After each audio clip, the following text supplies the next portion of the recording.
Hi friends, welcome back to another video. Today we are going to be making a delicious recipe that I grew up with. My mom grew up calling them enchiladas, but realistically they're more like entomatadas. The way that I grew up eating them was basically tortillas covered with a sauce and then topped up with some lettuce and some salsa and some avocado and some cheese.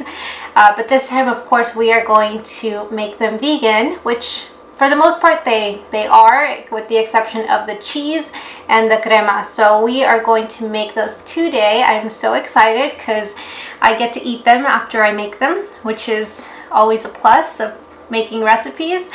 I hope that you enjoy them, and if you are Hispanic, then I hope that you enjoy them a little extra as you get to have just a sweet taste of home as you eat them. So let's get started. So first we are going to start off with the salsa that's needed, and for that we are going to get started with boiling up our tomatoes, our garlic, our onion, and our jalapeno for that extra spice, but that's not necessary, it's totally optional. And while those tomatoes are boiling for that delicious salsa, we are going to be making some masa. It's basically a kind of like a dough, and it's for the tortilla. So we are going to use this. I picked it up at Ralph's. You can find it just about at any grocery store. So I'm using this and some water to make the mixture.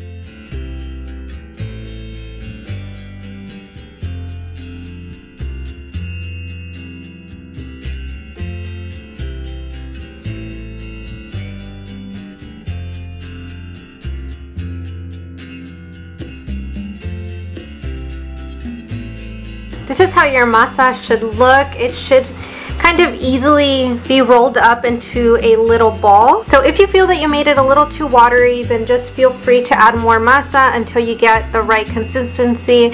It shouldn't be too hard to mold. And because we have some extra time since our tomatoes have not yet fully cooked, we are going to chop up our lettuce and have that ready.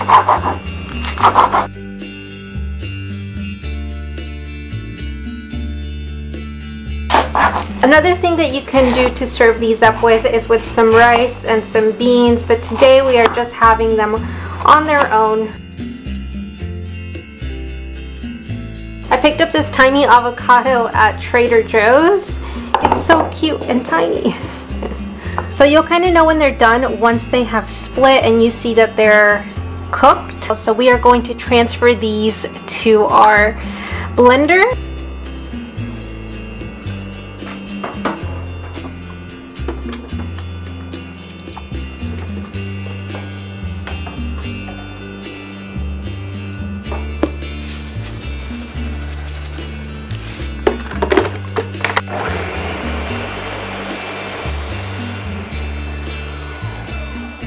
Once blended, we are going to heat up our pot again and just make sure that the pot is completely dry. So at this point my mom would actually have added oil, but what I'm going to do is I'm just going to make it really hot. You're adding in all of your sauce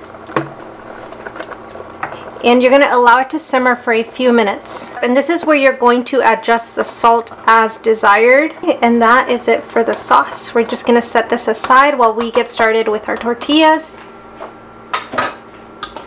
So typically a comal like this is used for making the tortillas, but because I have an induction stove-top, typically handmade tortillas end up sticking to it and then it just ruins the whole thing. So I am going to be using my non-stick pan, but if you have one of these and you have an open flame or you have a stovetop that's fine with something like this, then definitely use this. Another thing that you're gonna need is a tortilla press. Mine looks like this. My parents gifted it to us for our wedding, and my dad, he's a weirdo, and he named it. He literally named it right before he gave it to us. So this is how it came when it was given. But that's just my dad. So we're gonna get started with making the tortillas with our little press.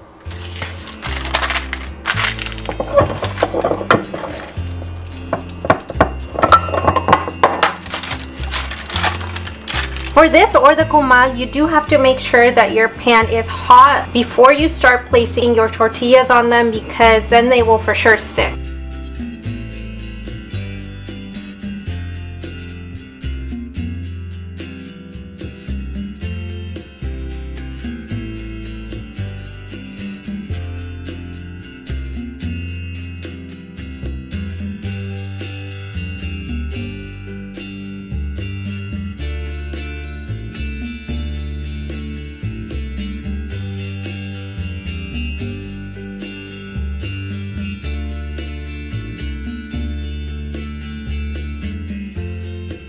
I hope that you enjoy this recipe. It reminds me of home, it reminds me of my upbringing, and I hope that it brings you a little joy as you eat it. They're very delicious, very good. Once you get the hang of making the tortillas, it becomes a lot easier, and if you have a comal, it's even faster because you can make more than one tortilla at a time, which makes it a lot quicker. So I hope that you enjoy it, and I will see you in the next one. Bye!